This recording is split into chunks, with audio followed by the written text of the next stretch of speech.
Good day and welcome to the Cracker Barrel Fiscal 2023 First Quarter Conference Call. All participants will be in a listen-only mode. Should you need assistance, please signal a conference specialist by pressing the star key followed by 0.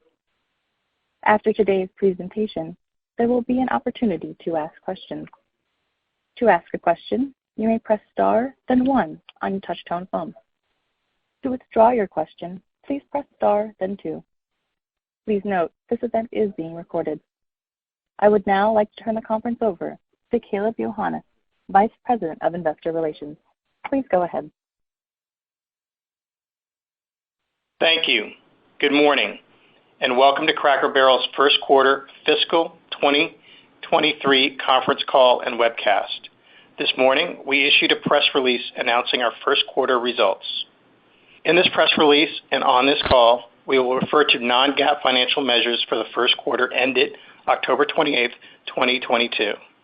The non-GAAP financial measures are adjusted to exclude the non-cash amortization of the asset recognized for the gains on our sale and leaseback transactions and the related tax impact and expenses related to the proxy contest and settlement in connection with the company's 2022 annual meeting of shareholders. The company believes that excluding these items from its financial results provides investors with an enhanced understanding of the company's financial performance. This information is not intended to be considered in isolation or as a substitute for net income or earnings per share information prepared in accordance with GAAP.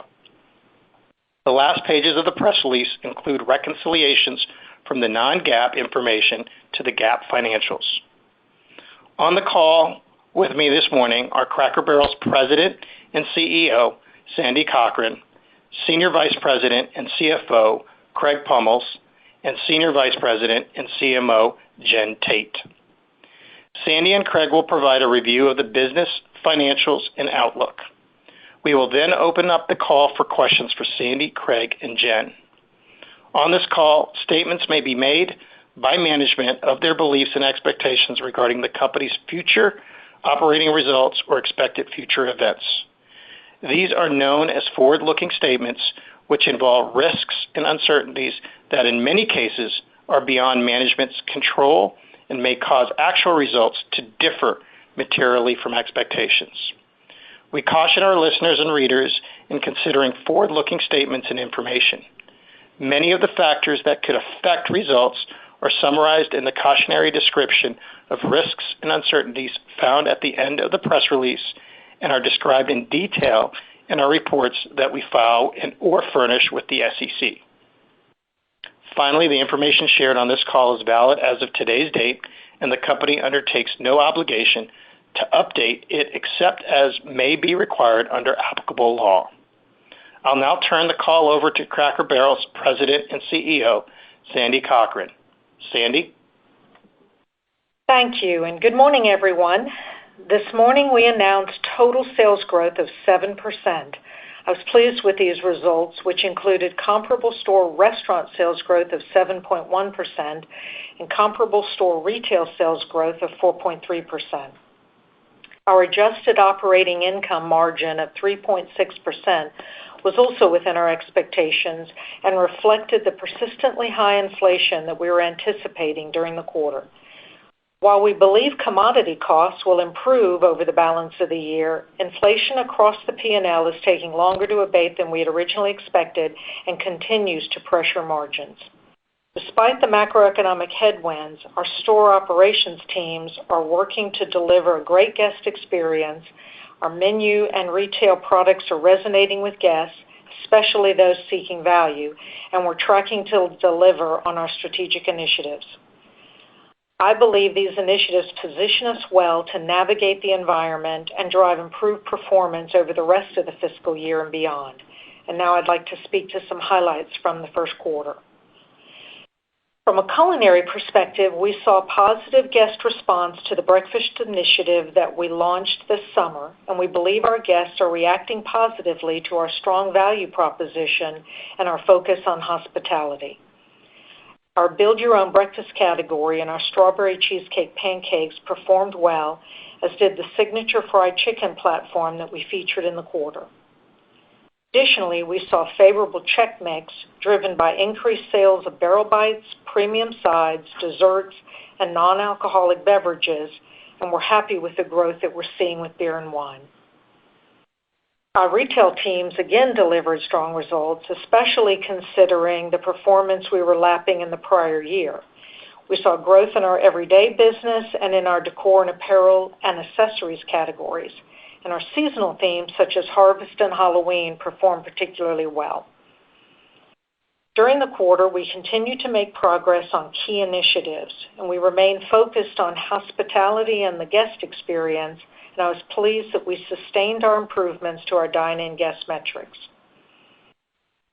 From a guest visitation perspective, the most recent data, which is for July through September, showed some improvement in our visitation by guests that are 65 and older. While this was likely buoyed by our wrapping Delta in the prior year, we were encouraged by this result and are cautiously optimistic that we will see further improvements with this cohort over the balance of the year. We also saw visitation gains with younger guests who we believe are responding to our culinary and marketing initiatives, and with lower-income guests who we believe are responding to our strong value proposition as they navigate the financial pressures of the current economic environment. We're gaining traction and strengthening our business model. We remain on track to achieve our $20 million to $25 million cost savings goal in FY23. Additionally, we expanded the test of our new labor system, which is now in over 140 stores, and have been encouraged by the results. Lastly, Maple Street is making progress towards their new unit target. They opened 3 new locations during Q1, which includes 2 in Texas and 1 in Georgia. Craig will now cover our first quarter results in greater detail and share our expectations for the fiscal year. And once he's finished, I'll provide some additional details about upcoming initiatives. Thank you, Sandy, and good morning, everyone. For the first quarter, we delivered top-line results in line with our expectations, which included total revenue of $839.5 million, an increase of 7% over the prior year quarter. Restaurant revenue increased 7.6% to $662.2 million, and retail revenue increased 4.6% to $177.3 million versus the prior year quarter. Comparable store total sales, including both restaurant and retail, grew by 6.5%. Comparable store restaurant sales grew by 7.1% over the prior year, driven primarily by approximately 8% pricing, which consisted of approximately 5% carry-forward pricing from fiscal 2022 and approximately 3% new pricing. We are closely monitoring the impact our pricing is having on traffic and check, and we're pleased that we have not seen any meaningful pushback from our guests in this regard. Off-premise sales were 17.5% of restaurant sales. Comparable store retail sales increased 4.3% compared to the first quarter of the prior year. Decor and apparel and accessories delivered the largest increases by category. Moving on to our first quarter expenses. Total cost of goods sold in the quarter was 33.5% of total revenue versus 30.9% in the prior year quarter. Restaurant cost of goods sold in the quarter was 29.1% of restaurant sales versus 26% in the prior year quarter.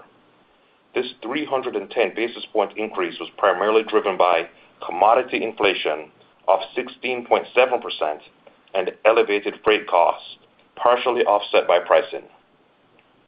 The commodity inflation we experienced over the quarter was seen across our entire market basket, but the primary drivers of the year-over-year increase in Q1 were poultry, dairy, and produce. First quarter retail cost of goods sold was 50.2% of retail sales versus 48.7% in the prior year quarter. This 150 basis point increase was primarily driven by increased promotional activity and higher freight costs.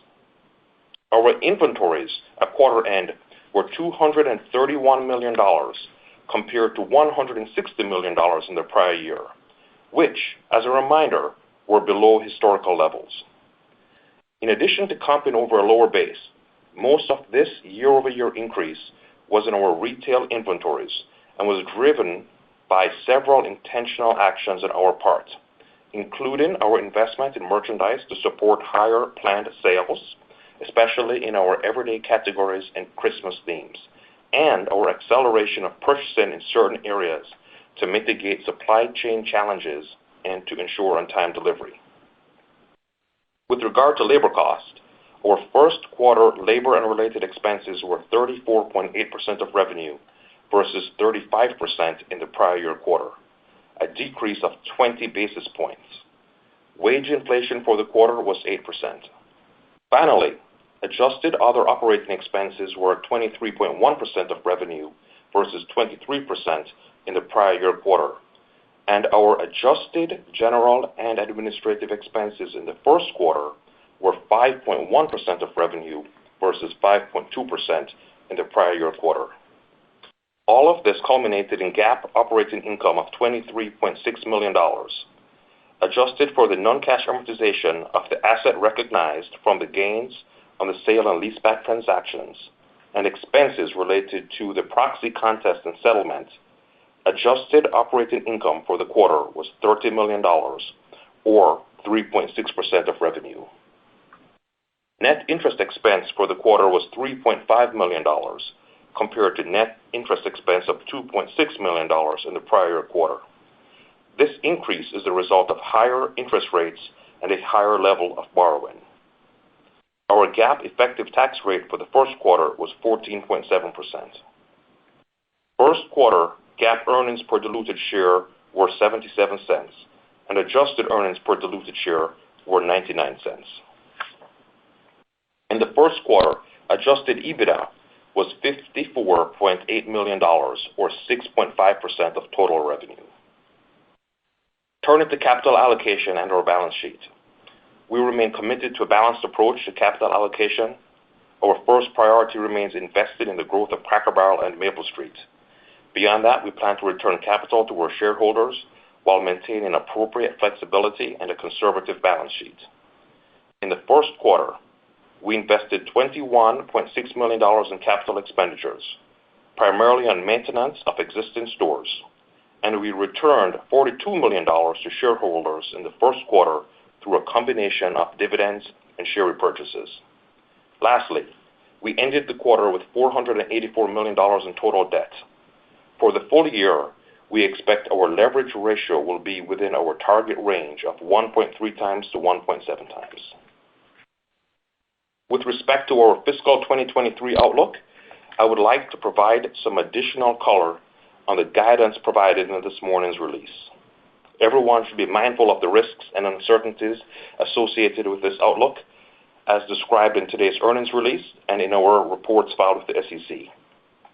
We continue to operate in a challenging environment of economic uncertainty that makes predicting the balance of the year particularly difficult. Consumer confidence, recessionary risks, inflation, and supply chain constraints are some of the things that, depending on whether, when, and how much they shift, can impact our business positively or negatively for the balance of the year, and consequently, when we expect to return to higher margins. Predicting becomes even more challenging when we try to weigh the impact of these drivers on particular groups, such as over 65 and lower income guests and travelers. We've seen this play out month to month on the sales side since we began our fiscal year in August. August and September sales were strong, but then we saw softening in October. November sales, however, exceeded our expectations due to a strong holiday performance and increased special occasion catering, but on slightly lower dine-in traffic. All of this makes the tea leaves more challenging than normal to read as we project out the balance of the year. This also applies to the cost side as we attempt to predict changes in commodity inflation, We expect commodity inflation to moderate, but the timing and magnitude is complicated by market basket swings.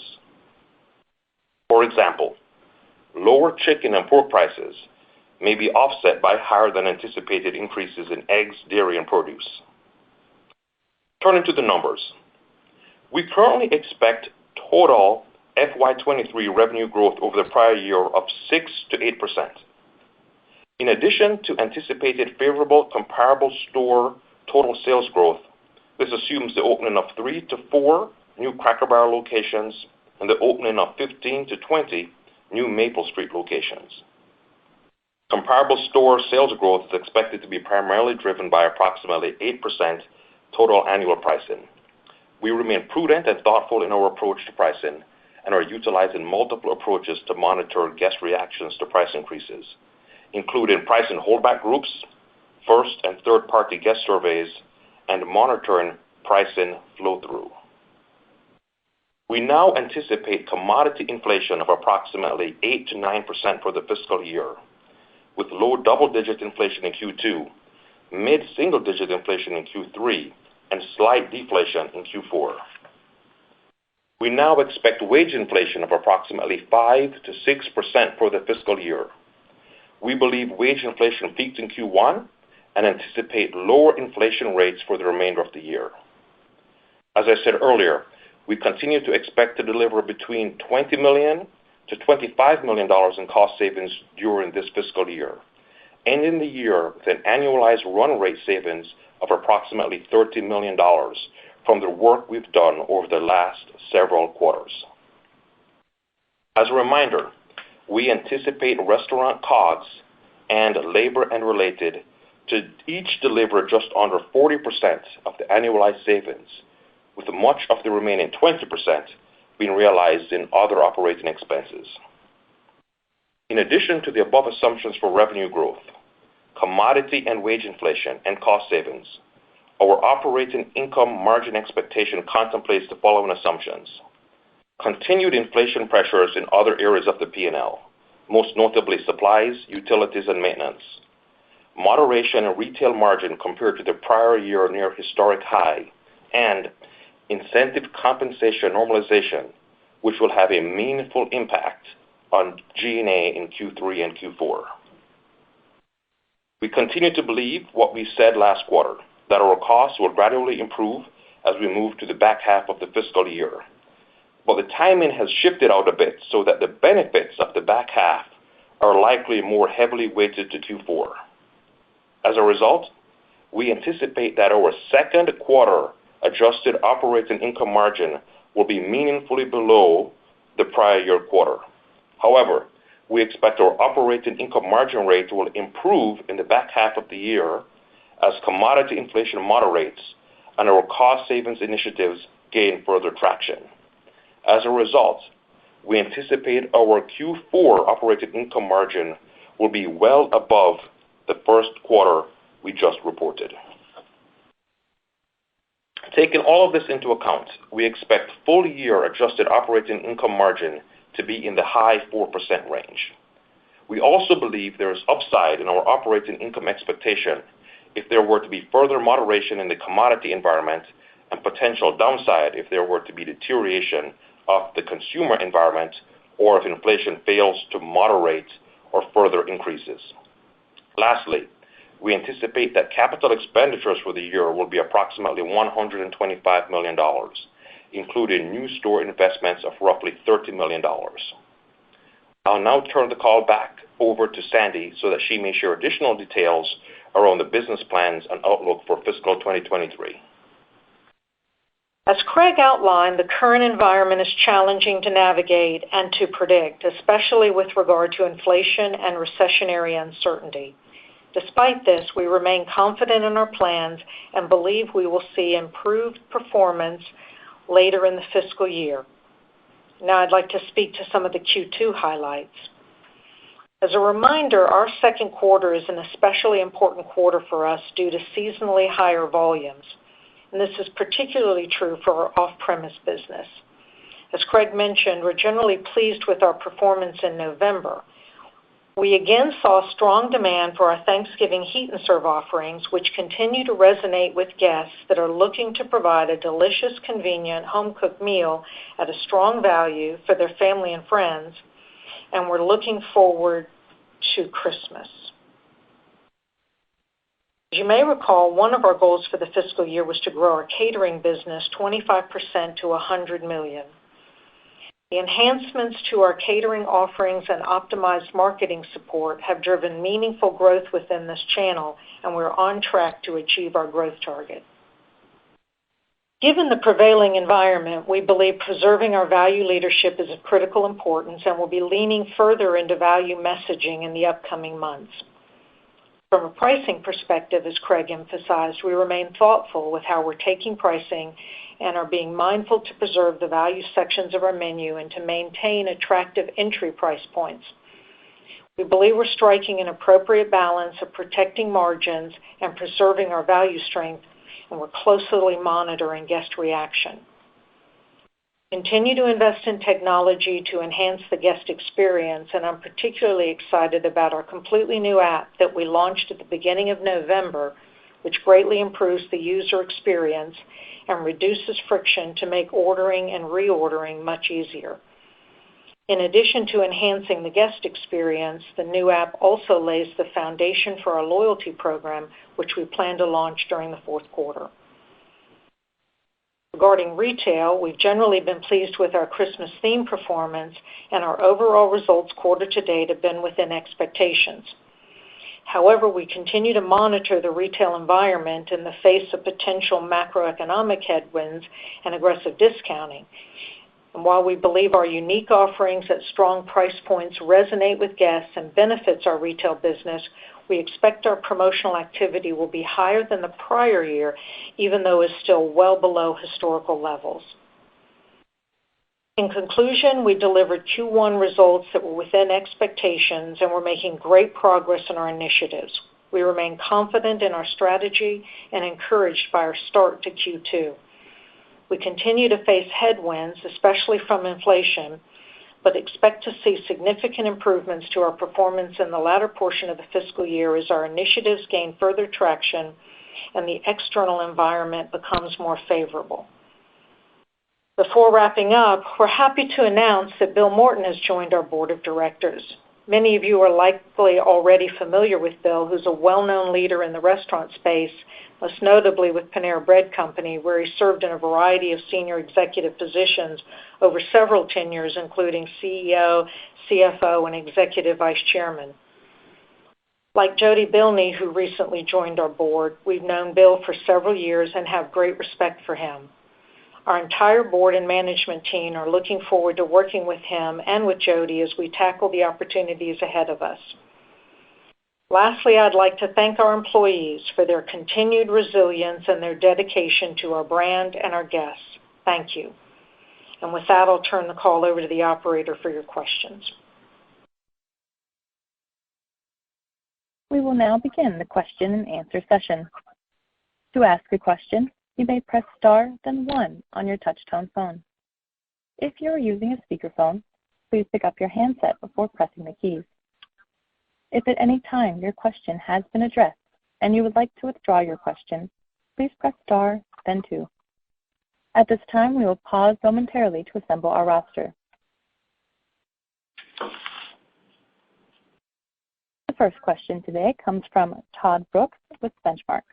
Please go ahead. Hey, good morning, everybody. Thanks for taking my questions. I appreciate it. Morning. If I could ask a couple of questions. One on the inventory side. I know we talked about, and I think the dollars were up about 45%, most of that on the retail side. And Craig, I think you pointed to timing as still being something as far as flowing product earlier this year versus last year for holiday. Can we maybe talk about what unit inventories look like? Or I thought we'd be close enough to holiday now that we would have normalized for maybe some of the supply chain friction in the year-over-year comparison. So if we can talk about maybe what you're running for unit inventory increases for retail, that would be helpful. Why don't I take that one, Todd? Good morning. Sure. This is Sandy. Hi, Sandy. I'll try to give you a little bit of color. So if you were to break down the increase in inventory, a little more than 25% of the increase is just bringing in product earlier than we would have. And no, that won't really work through the system until, some of it will see the difference by the end of the second quarter, but certainly by the end of the year, because we're still bringing in some early. We order so far ahead. About a little over 30% of it then is an increase in inventory to support our everyday business. So I don't have the unit counts, but that's food, personal care, and business that we actually would have liked to have had more last year, but it supports the everyday. I'd say about 5% of the increase is then in cost increase across the board. So yes, the inventories are up. I'm comfortable with where we're positioned at this point, and as we go through the year, I think you'll see normalizing more in the second half of the year. Okay, great. Thanks, Sandy. And then a second question, and then I'll jump back in the queue. You have a unique calendar where this upcoming quarter ends in January, so you had the full brunt of Omicron last year. I'm just wondering, can you review for us and it seems like it's a while ago, but where staffing levels were in Q2 of fiscal 22, what actions you had to take as far as either unit closures, constrained operating hours, not fully seating the dining room, and just where the staffing position is right now going into the holiday quarter and what type of opportunity that should be on the top line side. Thank you. Well, we are. So, yeah, it does seem in a way a long time ago, and then in a way only yesterday of dealing with all the COVID. So part of our expectations for the second quarter do involve us lapping the impact of Omicron, which started for us as we see the end of December, on or about December 21st or so, is where we really were able to measure it. I can tell you that this year our staffing levels are, we feel very good about where we are in terms of being staffed. Of course, we still have pockets of stores that we'd like to have more, but that was that way pre-COVID. In terms of last year, we were struggling more with staffing, I think particularly in the front of the house and with servers, as I recall. It was also impacting call-outs, so stores that were even staffed, the impact of the COVID were impacting, when staff couldn't come to work. So we did have times where we were having to limit dining rooms. I think there were probably even some stores that had to go to off-premise only, and all of that is factored into our expectations for the second quarter performance.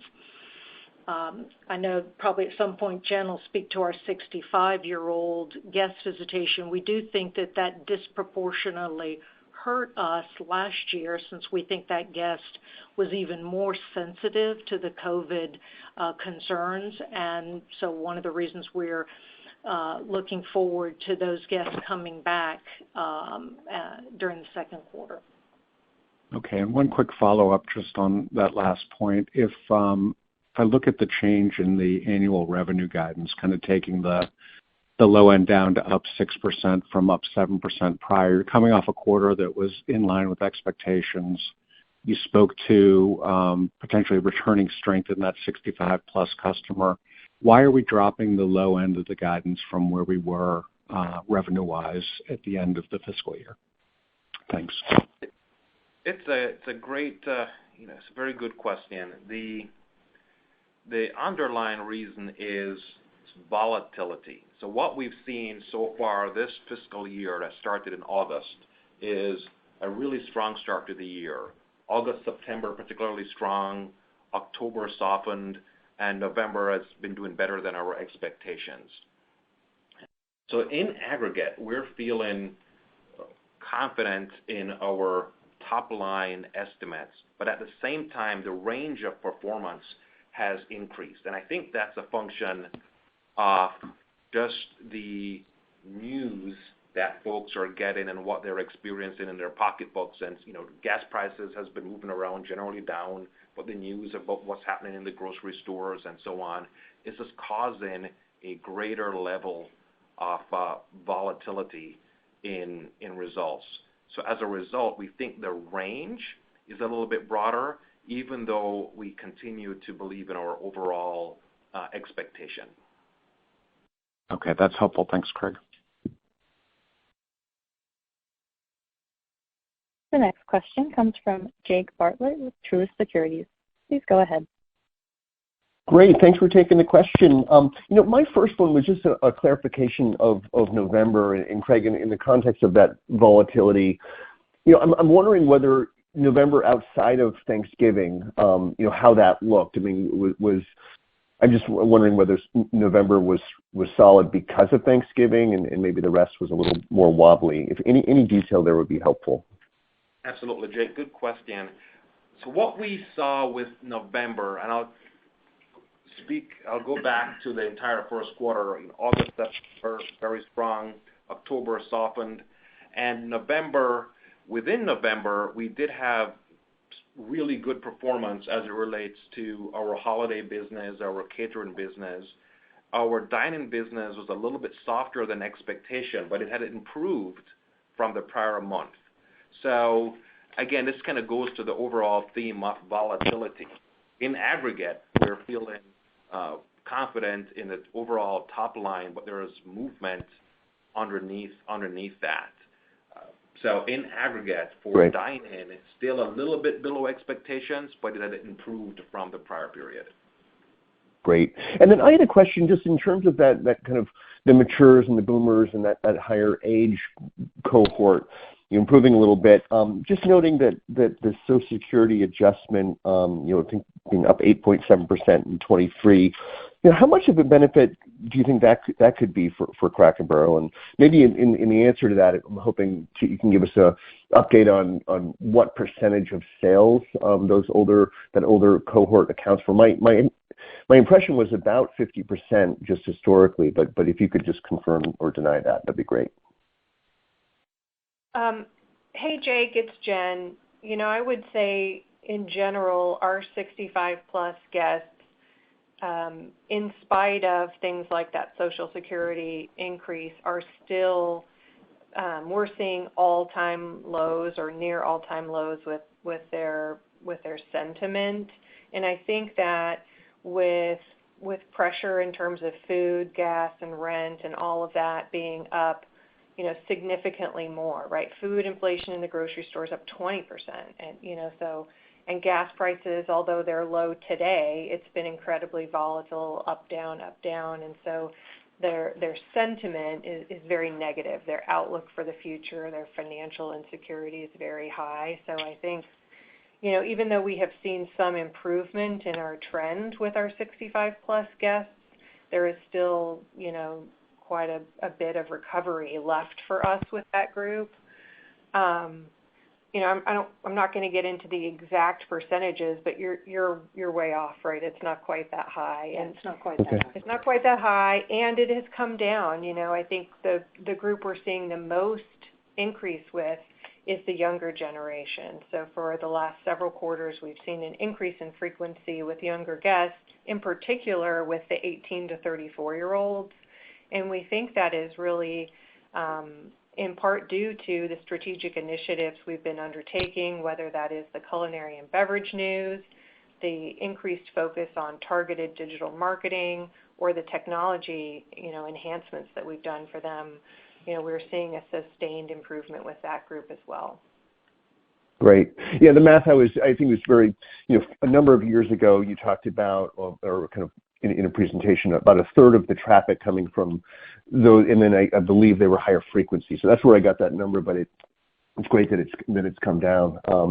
And so I also, Craig, on just on food costs, I just want to make sure I understand the situation or the picture there. One is how much is contracted, and what kind of visibility do you have in your commodity inflation at this point? Last time you talked, I think you were contracted really largely through December, and so I'm wondering, whether that you've continued to contract and whether you have more visibility. And then also regarding COGS, there's been a kind of an odd thing that's been happening where COGS are going up more than the inflation in the pricing math would suggest. So, inflation of 16.7% and pricing of 8%. Just the pure math would get you closer to kind of a little over 200 basis points, and you were 300 basis points. So there's some kind of negative mix impact that's happened for a couple quarters now. And so trying to understand that seems like it's really a big driver of really what your COGS are doing. So that'd be helpful, and maybe that gets lapped. So understanding that would be better. It would be helpful, and then just the visibility on the commodity inflation. Absolutely. So there are a few components there. As it relates to the inflation, the COGS potentially outpacing the explicit math, there's a little bit there that relates to freight, and we can cover more in detail in a follow-up. Moving to coverage, we're about 40 or 45% covered. We are in the process of negotiating our calendar 2023 now, and what we're seeing is that the inflation story is going to be, commodity inflation story is really pivotal to our margin improvement expectations. And we have enough visibility that gives us confidence that inflation, commodity inflation in particular, is moderating. I think we're all familiar with the downward movements in chicken and bacon. Now, we do have some things going the other way, for example, eggs and dairy and some produce items. But in aggregate, our expectation is that produce is going to move down. And what we are experiencing is things are together meeting our expectations, but it's taken a little bit longer than we originally expected. So as a result, we expect our COGS story, which is going to be a really big driver of our margin improvement and profitability improvement, we expect a lot of that to come to fruition in Q4, and at that point we expect to be well above prior year. So at that point, we have some commodity deflation, and we are also getting the more full benefit of the pricing actions. We've been taking multiple pricing actions throughout the year. So all of that together culminates then. The overall expectation is similar. It's not the same to where we started our fiscal. It's just pushed out a little bit. Great. Thank you so much. I appreciate it. You're welcome. The next question comes from Jon Tower with Citi. Please go ahead. Great, thanks. I appreciate you taking the time. Curious, got a few questions if I can run through it. First, just in terms of how you're thinking about, or going back to the inventory question on the retail side explicitly, are you anticipating greater markdowns heading into the holiday or through the holiday season here going forward? Are you going to have to kind of get a little bit more aggressive on those markdowns in order to right-size the inventory instead of, say, hold for next year's holiday season? And then I've got a couple more questions. Yeah, I think as I said or maybe Craig said in the prepared remarks, what we're expecting, John, is higher promotional activity than prior year, but lower than historical. So I think the team has done a good job of trying to manage more tightly where the inventory is, so where it gets allocated initially to stores that we think have the momentum and the demand, and then managing the markdowns pretty tightly. So far, I'm feeling good about where we are against our plan. Now, with all that being said, as I mentioned, we are really monitoring the overall retail environment because we have to be aware of, and we are impacted by, the discounting that may be going on broadly. So far, I feel really good. I think our inventory is unique. It's a great value. It's fun. It seems resonating with the guests. But every week we're managing the sell-through, particularly in our seasonal themes and our great gifts, last-minute gifts assortments, for example, to be sure that we are being very tightly controlling the markdown spend that we do have. Okay. And then just drilling a little bit more into the commentary and the guidance for the year, but kind of looking into that fiscal second quarter. I know last quarter you gave a revenue guide, or at least provided the idea that it was within the targeted range on a quarter-to-date basis. Maybe if you could refresh us on where it sits at this moment in time post-November. And then the commentary regarding second quarter margins being meaningfully below last year. Are we thinking something more in line with what was printed in the first quarter, either on a year-over-year basis or an absolute level? Just trying to figure out, where this all falls.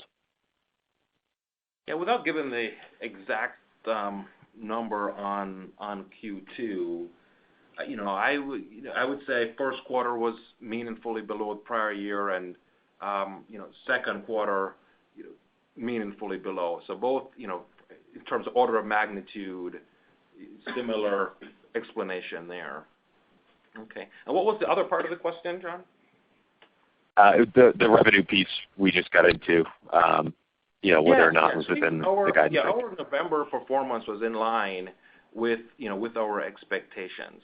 So we were pleased with that, and obviously it's a part of the overall 6 to 8 guidance. So we were pleased with it. It met our expectations, a little bit ahead of our expectations for November. Okay. And with the stickier inflation kind of rolling along, and then at the same time, it sounds like you're anticipating deflation in the back half of the year, or excuse me, in the fourth quarter on the food cost side of the equation. So has your thinking around pricing shifted at all? Because obviously the aggregate inflation for the full year looks to be a little bit higher on food costs as well as on labor, and it sounds like some of the other OpEx line items as well. So I think you're running 8% pricing now. Is there any more thinking regarding maybe taking a little bit more price to help offset some of that?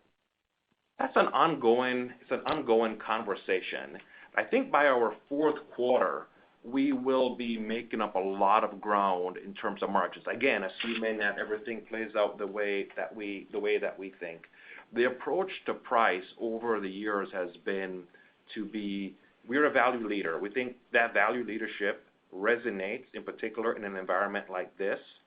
And we have taken the approach that we can be a little bit behind on price, and to ensure that we don't lose the traffic. That's played out well in all of the analysis that we've done. That's something that's working for us, and we're going to continue to try to strike that balance between pricing now for margin or taking a little bit longer to price and recover the margin. We do think that starts to come together well in Q4. And could there be more pricing along the way? Absolutely, there could be. We're monitoring the consumer environment, and we're really thoughtful that in what is a really odd time where it's somewhat recessionary and inflationary at the same time, but some of the inflation components are starting to break. So we don't want to get too far ahead on pricing. So it's a long answer. Needless to say, we're being very thoughtful about it, and we think all of this will start to come together in terms of margins by Q4. Got it. I appreciate that. And then just the last one for me. You've had a few new board members join in the recent past. So I'm curious what the discussions have been. Have they evolved around capital allocation policies at the company since these new board members? And I know one is just joining. I think the announcement was today. But any updated thoughts around capital allocation policies?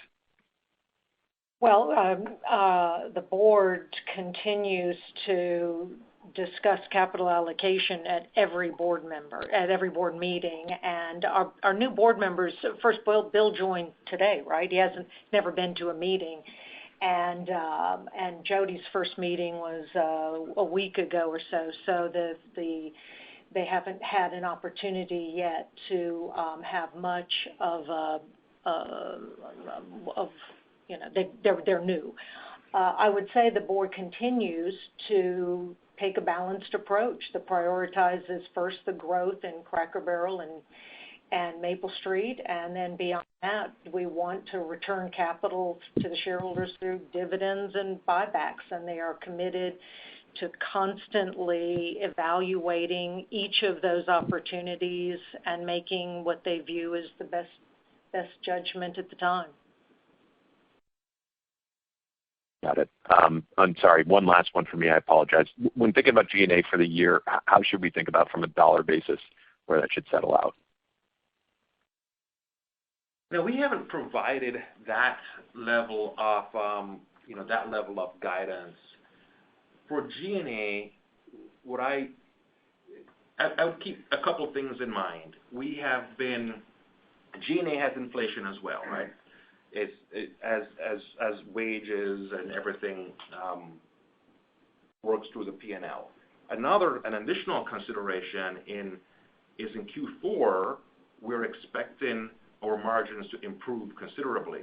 And at the same time, we're expecting incentive compensation to normalize a bit versus prior year, and a large part of that will be in G&A. There are also additional investments that we're making to support our digital initiatives like loyalty and so on. So there are a lot of moving pieces in G&A, and we expect to get some leverage, but we're also investing, and there's some normalization that will happen in Q3 and Q4, but particularly in Q4. Thanks for taking the questions. Welcome. The next question comes from Brian Mullen with Deutsche Bank. Please go ahead. Hey, thank you. In the prepared remarks, you mentioned expanding the test of the labor system to more stores and being pleased with what you've seen this far. So I'm just wondering if you could provide a few examples of the benefits those stores are experiencing in test.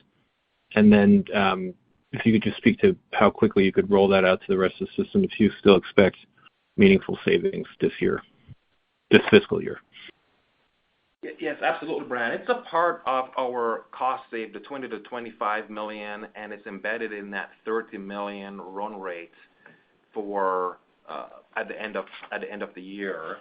We are pleased with the labor system performance. We've seen solid performance both in terms of productivity, but also across a number of other KPIs. It's just a better way to run the business. It gives the team visibility at a more detailed level that they had before. We're like with everything, we're being thoughtful about it. We won't be fully rolled out by the end of the fiscal, I don't think, but we'll be close to it. So as a result, that is a component in why that 20 to 25 grows to 30 at the end of the year. Okay, thank you. And then just follow up on the Maple Street development pipeline. I think the guidance implies you're going to open anywhere from 12 to 17 more units this fiscal year. Can you just give us a sense into the visibility at this point? How many are under construction right now? And then, just related to that, what are kind of the key metrics you're watching as you go down this path? I think you want to accelerate in 24 and 25, but building these yourself is new for the company since it was an acquisition. So just an update on all that. Let's see, I'm trying to think of right now I feel good that we will be able to open within the range, but the environment in terms of construction and all of that and equipment and so on is still, there's still a lot of uncertainty. So I guess we could have some slippage as we have construction delays and so on. In terms of what we look for, and I'm pleased with the openings that we have had. We've been concentrating in Florida, Texas. We opened one, I think I mentioned, in Georgia. And so far, I'm comfortable and pleased with the progress we're making. What we're looking for is AUVs. We're opening in a variety of real estate locations, so we're trying to understand better as we build our model of what works and what doesn't. But I'm also looking forward to John McGuire building his team out. One of the constraints to growth will be whether we think we have the resources and the infrastructure to support the growth in terms of managers and that kind of thing. And I'm very pleased with the progress that the team over there is making in putting that kind of infrastructure in place. Thank you. The next question comes from Katherine Griffin with Bank of America. Please go ahead. Hi, thank you. First, I was curious to hear a bit more about, sort of what you mentioned earlier about leaning into digital and expanding a loyalty program. I'm curious if you can just kind of put some more context to that, whether, what the sort of objectives are. Is it getting, the younger cohorts into the stores more frequently? Is it having access to customer data that you can leverage in some way? I think just more color on sort of the reason behind leaning into digital would be helpful. Sure. Hi, Catherine. It's Jen.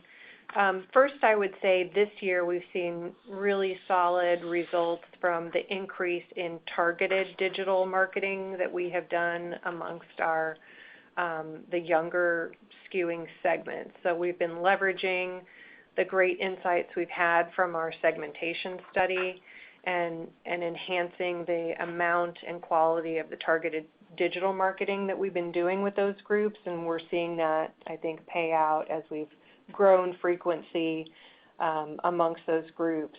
Now, loyalty, our objectives are really threefold. I think first and foremost, it's to drive frequency and traffic, really with all of our cohorts, but we definitely have heard in all the research we've done that our younger guests are very, very interested in desiring a loyalty rewards program. The second objective, of course, is to delight our guests and build loyalty over time, to have a differentiated program, which I think we can do because we have this unique brand, very experiential, that includes both a restaurant and a very special retail experience, so to build loyalty.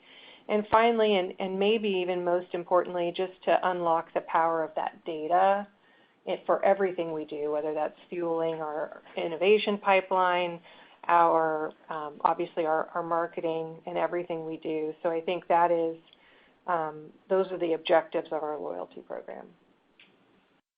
Okay, thank you. That's helpful. And then I guess sort of to layer on top of that, I'm curious just if Cracker Barrel is kind of leaning into a newer, younger cohort that's very different, perhaps from the 65 plus in terms of their purchasing behavior or what they like about the brand, how important value is to them.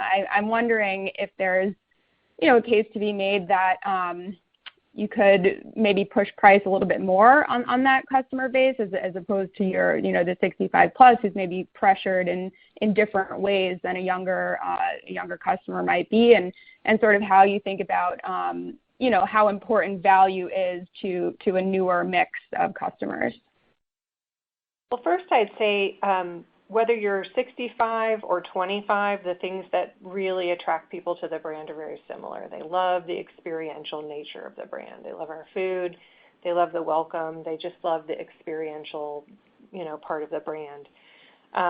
When it comes to value, I think everybody loves getting a great deal, but what we are able to see is those younger guests are very open to the mix driving initiatives we've done. So they are very likely to try, a crafted coffee like a latte, or if they're over 21, we can interest them in a mimosa or, one of our signature alcoholic beverages. They opt into barrel bites, which are shareables category or premium size or desserts. So we have been able to entice them into those voluntary check builders. And so they are very likely to opt into trying new things, higher priced entrees, and of course add-ons. Okay, great. Thank you so much. Thanks. This concludes our question and answer session. I would like to turn the conference back over to Sandy Cochran for any closing remarks. Thank you all for joining us today. I'm encouraged by our start of the year and remain confident in our plans to drive improved performance over the balance of the year. We appreciate your interest and support and wish you all a safe and happy holiday season.